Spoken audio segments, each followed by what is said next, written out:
Until a few months back, the world was happy to call China its workshop, the global manufacturing capital. Not anymore. The over-dependence on China cost the world dearly. Since the year 2009, China has been the world's largest exporter of goods. In 2020, China exported a deadly virus, and that could well be its undoing. We are living in the times of social distancing. Perhaps it's also time to practice economic distancing from China. Two countries are already working on it, the United States and Japan. Both are badly hit by the coronavirus, and they're learning their lessons, and they're taking steps to bring their businesses back home. Japan is taking the lead. On Tuesday, Prime Minister Shinzo Abe unveiled Japan's largest ever economic stimulus package. It's worth a whopping $990 billion, $990 billion. First, listen to this. The Japanese economy is facing the biggest crisis after the war. Under a strong sense of crisis, we will definitely save lives and jobs. In order to do this, we will implement a world-class economic stimulus package worth 108 trillion yen, which is equivalent to 20% of the GDP. 20% of their GDP. He calls it a world-class relief package, and it has a clear message for China, this package. It has a unique allocation.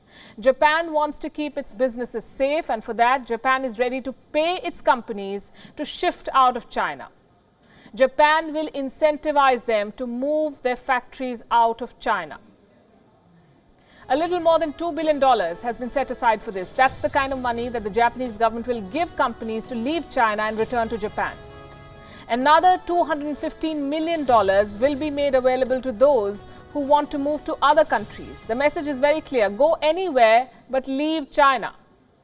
And this has caught Beijing off guard. China's foreign ministry was asked about Japan's moves yesterday, and they gave a rather vague response. We also hope that countries in the world will take corresponding measures like China did to ensure that the world economy and the supply chain are affected as little as possible. A big expression of hope. We all live in hope, I say. What about the United States? The exodus of American companies had already begun. The virus has only accelerated it. Thanks to US President Donald Trump's America First agenda, US companies were being forced to rework their supply chains. The trade war had forced them to ditch China. Last year, more than 50 American companies had reportedly exited China. And now they're projected to leave at a much faster rate. A report by consulting firm Kearney claims that companies are rethinking their approach towards China. Now they want to diversify their sourcing and supply because they can no longer depend just on China. The coronavirus outbreak has snapped the global supply chains.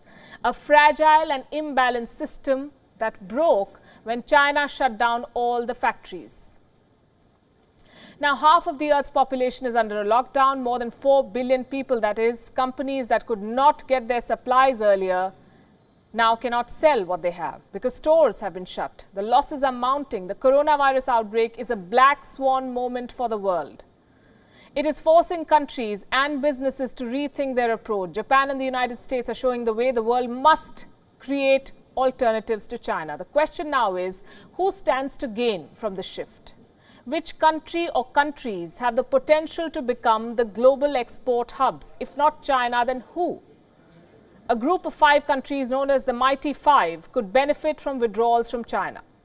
And India is one of them. India can offer manpower at the same scale as China. The trade war benefited some of these emerging markets. They will be fighting for new contracts after the global lockdown ends. The second one on this list of the Mighty Five is Vietnam.